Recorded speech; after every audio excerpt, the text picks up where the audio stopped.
Yvonne, I saw the president gazetting Katiba Day, and I was flabbergasted as to how foolish William Ruto think the people of Kenya are. Katiba Day? He has violated the constitution from the first chapter to the last one. Freedoms in the Bill of Rights have been taken away from the people of Kenya. These young people who were abducted, they were within their constitutional right to question government. Yet, and I have said many times, when the Gen Z started becoming very vocal, the president authorized the formation of a killer squad of 101 officers from the administration police who were seconded to the National Intelligence Service and given very high-skilled training in abductions, killings, and cover-up. And that is a squad that has caused havoc in this country. And it works under the National Intelligence Service. It was authorized by William Ruto. That is a squad that is responsible for gross violation of human rights. And what is sad, Yvonne, and this matter was raised with me in America, and I heard Akina Wetangula saying I went to talk bad about my country. I never talked bad about my country. I love my country. Kenya is a great country, and I told the people in America as much. But we have poor leadership. We have bad leaders. What is shocking, Yvonne, is after all this, a president who is elected by the people, a country with a constitution, a country that has a very strong Bill of Rights, can publicly issue orders for people to be shot in the leg and then taken to the hospital on their way to jail. It's a level of impunity. And I'm very happy that in the bill in the Senate in America, that issue has been raised. Abductions and extrajudicial killings. Yeah? So, what is happening again when we had the last protest and Sabasaba?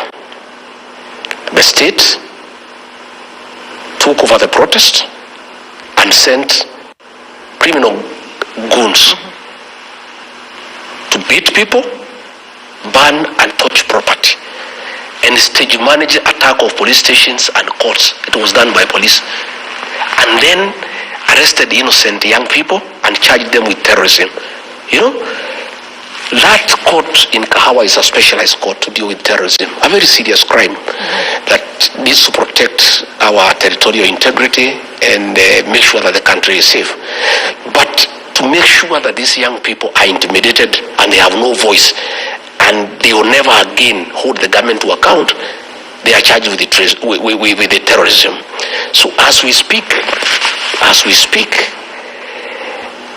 we are at the lowest in terms of violation of human rights, and that's where the Americans are having a great problem with us. And we have never reached where we are, and the situation is coming from bad to us, and it is laughable that the president, ahead of his address to the United Nations, is going there to the United Nations General Assembly. He is trying to appease the international community because there is a lot of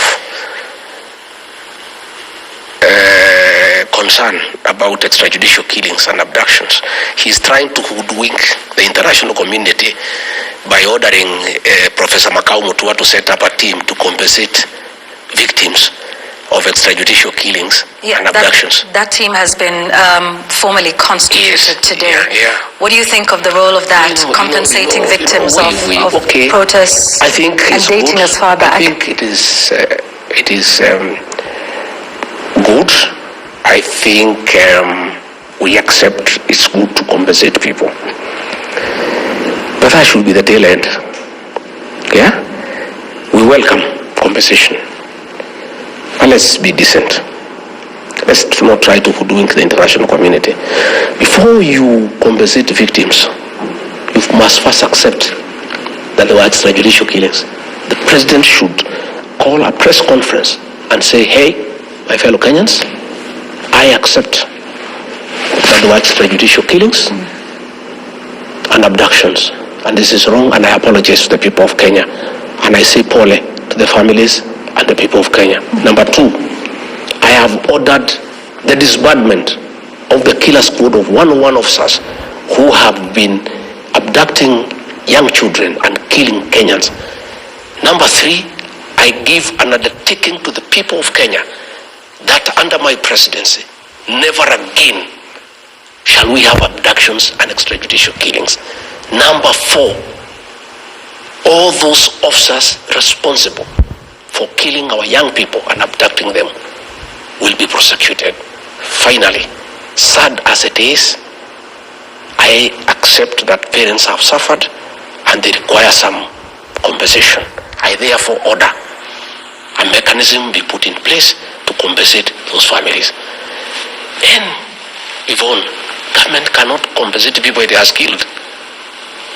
We must give it to another neutral body like the Kenya National Human Rights Commission, because what is happening is we have a petition before the ICC. If government identifies these victims, then we will not have witness protection. These victims will not be able to give evidence against William Ruto and the government. So this is a scheme to get to know who are the possible and potential witnesses for cases of crimes against humanity that we are taking to the Hague. So we are saying, if William Ruto is genuine, he must do what I've told you. He must first call a press conference and own up to the killings and the abductions. All right, before 2, if only he must disband that killer squad that has been doing it. Okay. And then he must de-gazette that team, pass this responsibility and the funds to the Kenya National Human Rights Commission, which is neutral. Because how do you get people who killed your child are the same people who are coming to compensate you? Even in terms of the way you relate. You know, the same person who shot your child is the one saying, oh, Mama, I'm sorry we killed your son. Yeah? Here is 100,000 to compensate you. How does it work? Let us have an independent body, the Kenya National Human Rights Commission, to be able to do it. We just pretend we are speaking, but we never met one-to-one. We never spoke on telephone. We were speaking on messages until the day I left office. So you cannot say, Yvonne, that I spoke because I left. I started speaking. For 1 year, I was speaking from inside. And that's why he was accusing me. You know, he was telling me to defend Adani. I told him I will not. He says, go to the TV stations and defend the university model. I said, I will not. Because the thing is not good. You know, I was in a funeral in Kitale. And the Senator for Kisii, Richard Oyonka, really attacked the government because of Adani. And I spoke last. I did not say anything. I talked about other things. I left.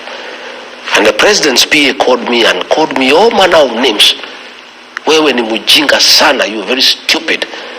You are deputy president, you spoke last. Somebody has attacked the government and you cannot defend. What kind of a deputy are you? I said, my friend, tell the president to call me and tell him I cannot defend corruption. Adani is corruption, I will not defend. Then he said, utatuona. The rest is history. Yvonne, I am a credible man, I'm a man of honor. And I was prepared to face the consequences of standing with what is right and what is true.